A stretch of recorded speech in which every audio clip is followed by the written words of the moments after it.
What is your biggest ick? Didn't expect that one. Entitlement. Entitlement. Ooh, Yeah. so are you talking about in terms of relationships? Just the whole. Just entitlement. Just entitlement as a whole. Okay, so guys, stay in your lane. You heard that. Biggest lie you've ever told a woman? Oh wow. You don't want your exes to hear. I don't know. I wouldn't. It's very difficult. You know. Maybe I'm 10 minutes late or something. 10 minutes late. Something minuscule or something. Yeah, the normal African lie, when you're really 40 minutes, you know. Can you say celebrations with your tongue out? And it has to stay out. You sound like you have a whole list there. What inspires you? Purpose. Purpose. Yeah. What about purpose? Just being able to leave this earth with something and make sure that I haven't wasted my time here.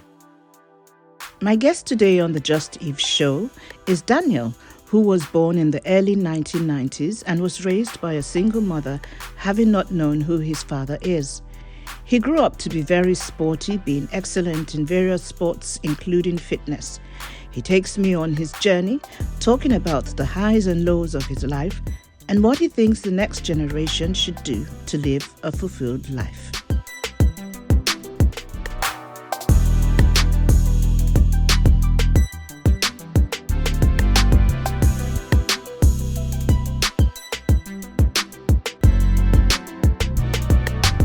The Just Eve Show, inspiring lives.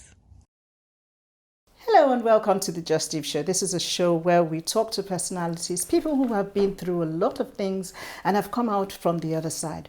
What we aim to do on this show is to inspire you, to tell you that whatever has happened to you in life, there's always the other side of things, and you will do so well. My guest today, you're going to love this one because he is, well, let's say it, my son.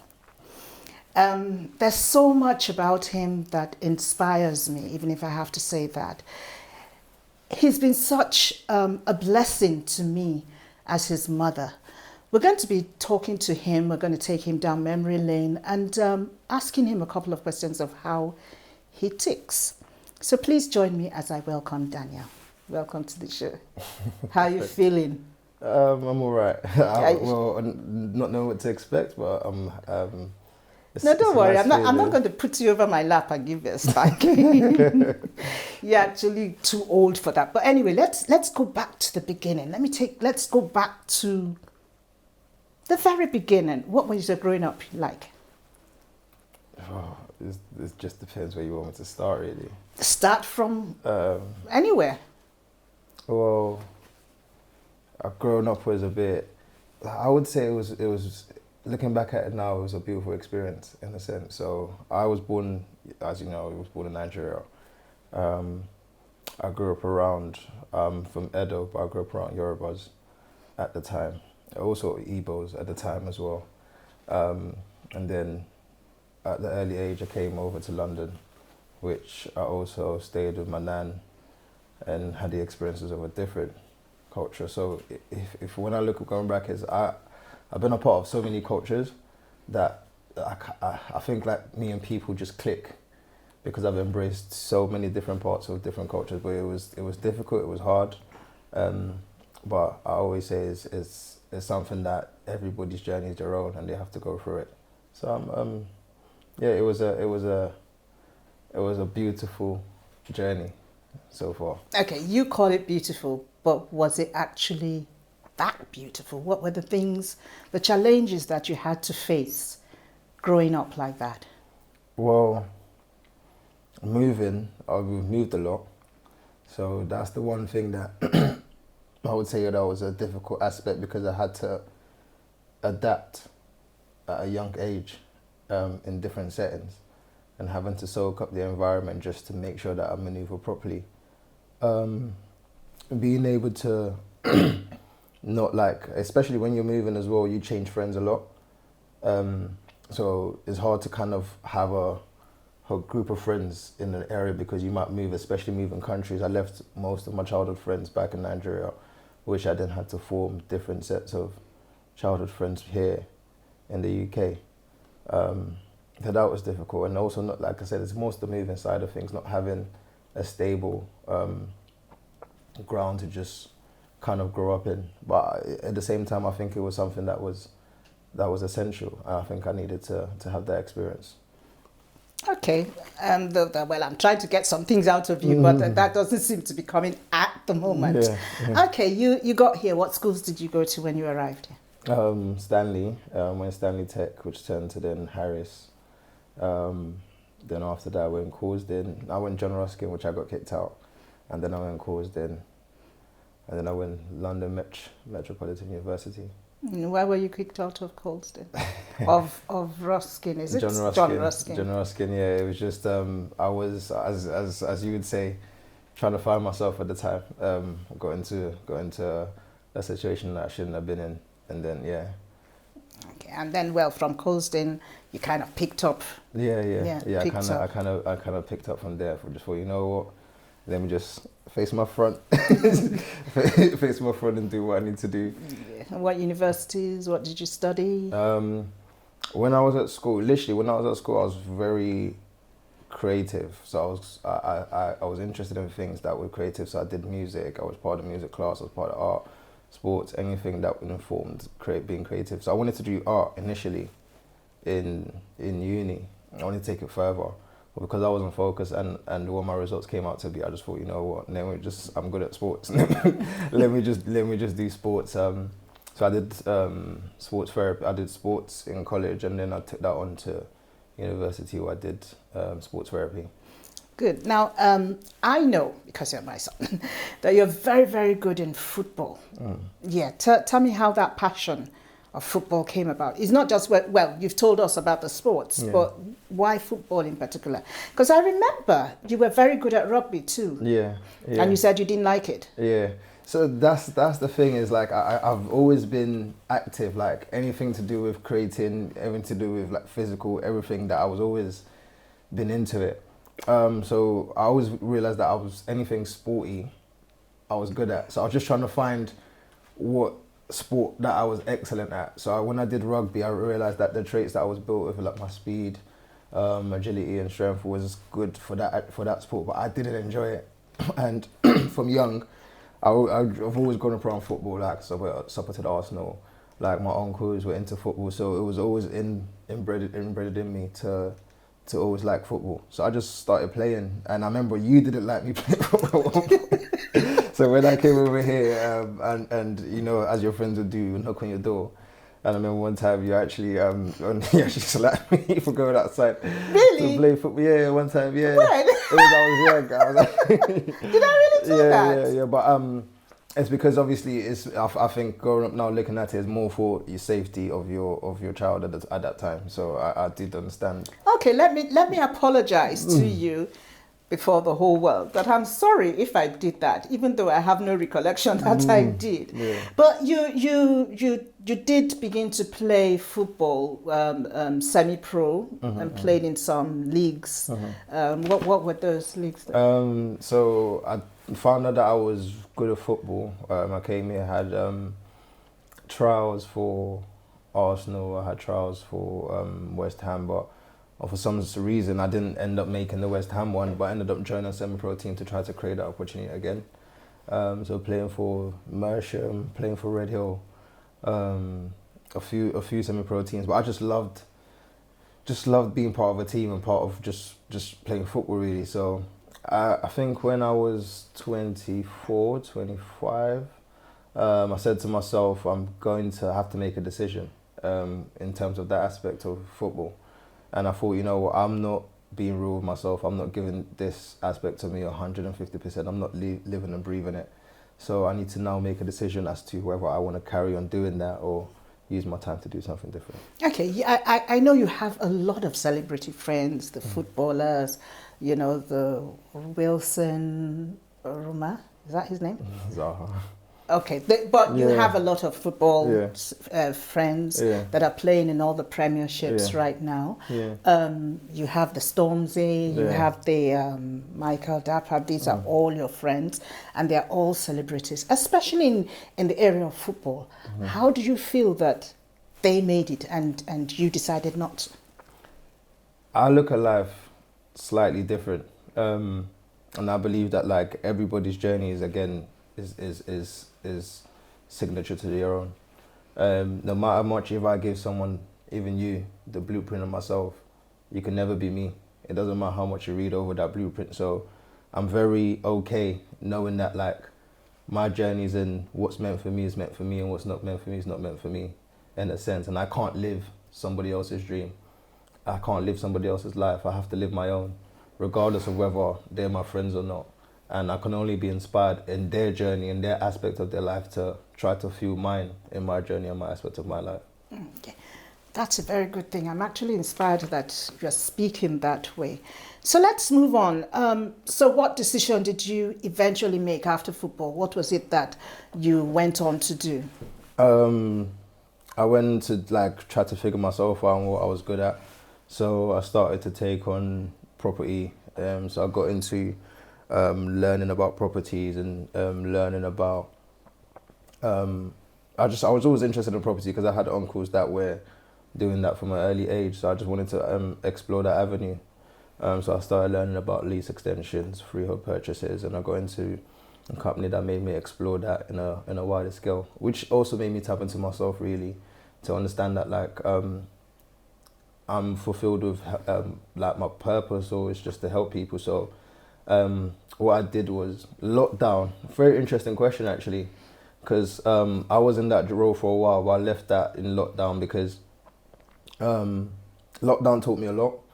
And if you look at everyone and you think everyone's like a crabs in a bucket, everyone's trying to make it or do something or whatnot, but like what you're chasing is within yourself. And if you just sit down for a second, which lockdown made you do, you can't go anywhere, you can't think of nothing, you can't, even if you wanted to, and you just have to spend time with yourself. And it just made me realize that I actually prefer helping, and it was a different purpose. So what I did was I now use most of my time in any avenue, in any way that I can possibly have to inspire, to help, or to whatnot, to give back. And doesn't that burn you out? You know, always there for others. Yeah, but if like I said, my lockdown taught me to value time and people, whereas I used to value money a lot. And with valuing time, you feel your energies is how you create it, because you're not going where the money's taking you. You're creating your time, so you kind of manage your time effectively as well. So I'd never feel like I'm extremely burnt out. Or there's days where we're humans. There's days where you will tire and you will be stressed, but you create that time because you value time more than you value money. Okay, can I say this to something that I used to wonder why he did that. From a very small age, Daniel, when I buy you something, he's laughing. Do you know what I'm going to say? No. He would look at the label of what I have bought, and if it wasn't designer, he would be very upset. Where did I get it from? Where did I get it from? How many designer stuff do I have? Don't let her do it. And then I remember I used to have so many trainers, even more than I had shoes. And you would always want to buy. But one good thing, I know that now that you're talking about how you no longer valued money, right? Every pocket money you had, you never spent it on, stuff in school and all of that. You kept it. And then when you saw a pair of trainers that you liked, you made sure you saved, close to enough. And then when I see that you're struggling a bit, I would add and you would buy them. I've also seen that for you, and you say that to me a lot as well, that money isn't everything. And I know I argue with you that money isn't everything, but it is a means to an end, right?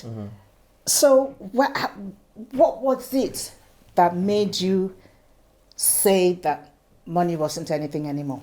You know, very good question, because I was going to interrupt you there, but I thought, you know, let me let you finish. Very, very, very, very, very good question, because, like I said, I'm always curious to find answers to things. So I'm from a very, very, very young age, I've always been curious about stuff. I don't know, you remember the time where I was playing with the remote to try to change it back. Yes, I tell people that story. To change it back to the channel. At about 4 years old. Yeah, so I was always been curious about stuff from a very young age. But when I was growing up, I don't know how old I was, maybe 14, 15, 16, I don't even know. But there was a moment that I stopped and I asked myself this question, I remember it clearly. What if everything that I know and everything that I've been taught isn't what it is? And that question there made me start to dive deep into everything that I explore. And what I figured out is that, like, the world has brainwashed every single individual, including myself to a degree, that, like, what they feel that is not valuable to them, they're gonna trade it for what they feel is valuable to you, which is your time. Do you get what I mean? So they're gonna be like, I don't want to do that for 8 hours. I can print this money and give it to this person, but I need that 8 hours though. So I'm gonna get you to do that for 8 hours, and then I'm gonna give you something that's not valuable. So everyone in this is tapped into that, and we're all trapped into systems, cultures, and beliefs. So again, like I said, I question a lot of things. So that's made me now realize that, all right, cool. This thing called money, I get why it's important. I understand it, but I then create what I believe to give me peace and to navigate in this world, rather than be dragged as to where the world feels I need to be.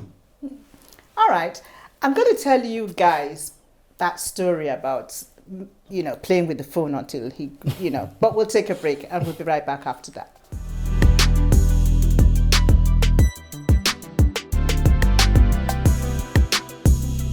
And I'm like, where is your dad in all of this? You know what? You see the thing of trauma. It's a very crazy experience. It's a very hard thing to navigate through. What is it about Daniel that people want to be associated with, that people look up to you, even if they are your peers? I'm going to ask you a question. Oh dear. You're welcome back. This is still the Just Steve Show, where I am talking to my wonderful, inspiring, handsome son. Don't listen. I said I was going to tell you that story. When he was about 3 or 4 years old, I took him to my office, and he touched the phone on my desk, and there was a sound that came from that phone. He refused to let the phone go. Even when I carry him away, he will scream and cry. He will turn the phone upside down, take off the receiver, made sure that he found where that sound was coming from. When he found where that sound was coming from, that was the time he left the phone alone. Because you'd probably be wondering, what's that story?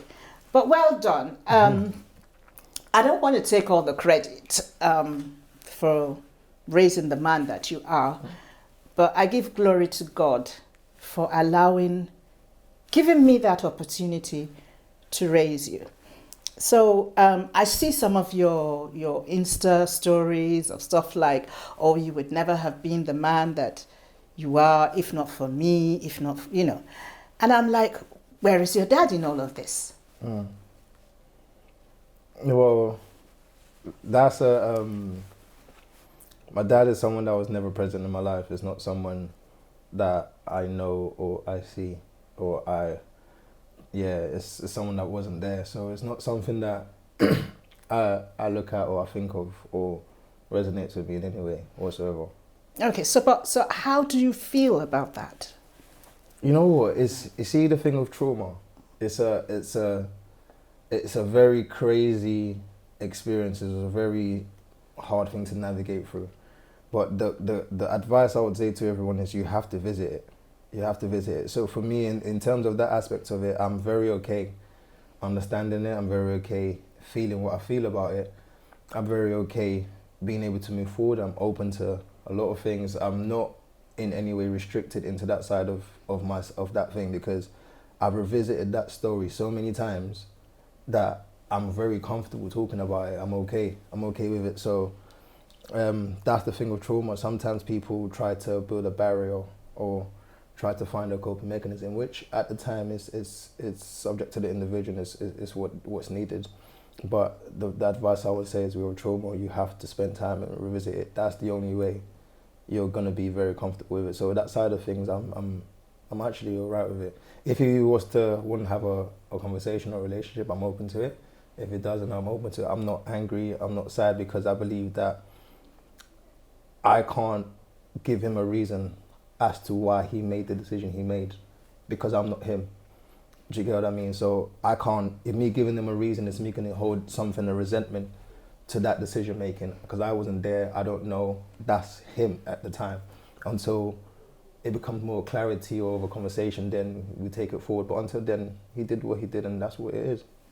Okay, I'm trying not to be, I'm trying not to be emotional about that, but I also know that you love kids, just like I love them too, but I really like what I see when you're around kids. How many kids do you intend to have, or do you personally want to have kids? That should have been the first question. And how many would you want? Yeah, I do want to have kids. I have 2 godchildren, potentially 3 or 4, just because of the fact that I'm the only child. So I want to recreate something where, as my children have like siblings or maybe protectors, as you would say, someone to lean on in that aspect of things. About 3 or 4. But I've got 2 godkids. You have 2 godkids, so that would be 6. So are you going to pass them all over to their grandma? Yes, of course. There's no way that I can have children, you not be involved. So that's not something not something that's possible. That's very nice. I also do know again that to a lot of your friends, they see you as their role model. How does that come about? What is it? Maybe I should have asked, what is it about Daniel that people want to be associated with, that people look up to you, even if they are your peers? I'm going to ask you a question. Oh dear. Yeah. If I gave you 50 million today, what would be your reaction? That'll fit. and this, I say this is 50 million, tax free. You can do what you want to do with it. Don't have to give it back. What would be your natural feeling or natural reaction? Okay, let's be serious. My I should be the one asking. There's no wrong or right answer. It's what your natural reaction would be. Okay, I would first of all be shocked, right? And then the questions will go, where has he gotten this money? But I know that I didn't raise you like that. So that wouldn't be. Let's say you I didn't give it to you. Somebody gave you 50 million. Tax-free. Because I don't know where it came from. I wouldn't take it. All right, cool. But you would more be, if you knew where it came from and it was tax-free, you'd be happy. Yes. That's my point I'm trying to get to. Now, cool. If I gave you this 50 million and say you can't wake up tomorrow, would you still take that 50 million? Say again? If I gave you 50 million saying you can't wake up tomorrow, would you still take that 50 million? At this particular point, yes. You still take the 50 million? No. I would not wake up. And I'll tell you why. Because that 50 million can finish, right? Over a period, depending on how careless or how careful I am, right? And then when that finishes, I'm back to square one. But if I sleep and don't wake up, I know where I'm going, which will be a better place than here on earth. Okay, so but what would you want of 50 million be? Because you can't spend it. Yeah, that's what I'm saying. I wouldn't mind at all. You wouldn't take it? No. Okay, so my point I'm trying to say is that like most people wouldn't take the 50 million knowing that they can't wake up. So it's basically saying that waking up every day is worth more than 50 million. So the reason to answer your question, going back to what you're saying, is I wake up, although obviously like I said, life happens, things happen. I've spent a lot of time with myself, and again, I feel like I'm found my purpose. In a sense, or then we'll not use the word purpose. What gives me fulfillment? and that's what I chase and that's what I lead to. And I don't know what it is. I'll say it's God, but it's more what I wake up every day with a positive energy and a positive mindset to life, because it's like me waking up like at 150 million, if that makes sense. If you get, no matter what yesterday's been like, or no matter what 2 days has been like, I'm always, and I radiate that.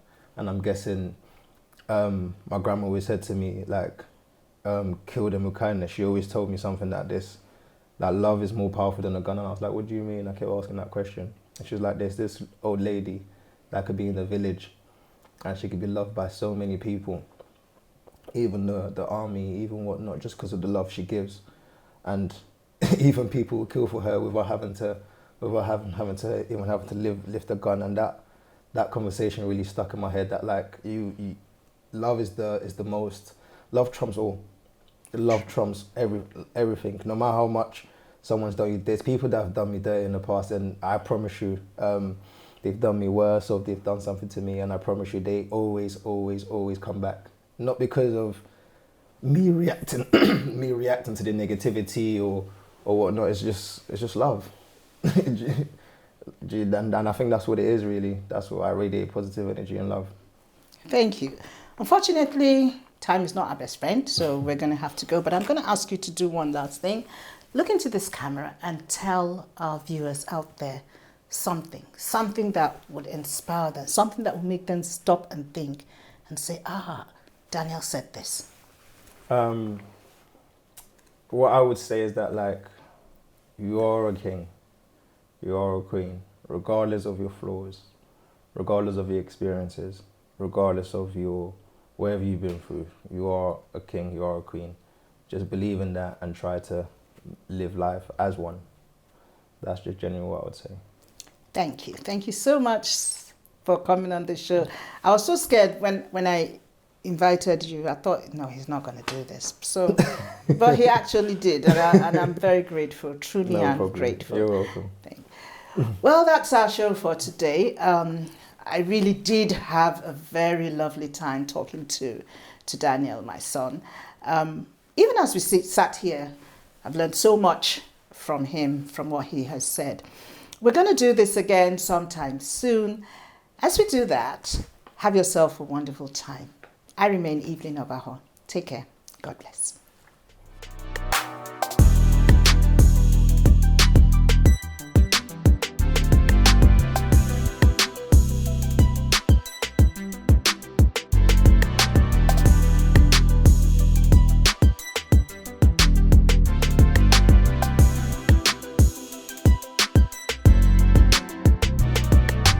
The Just Steve Show, inspiring lives.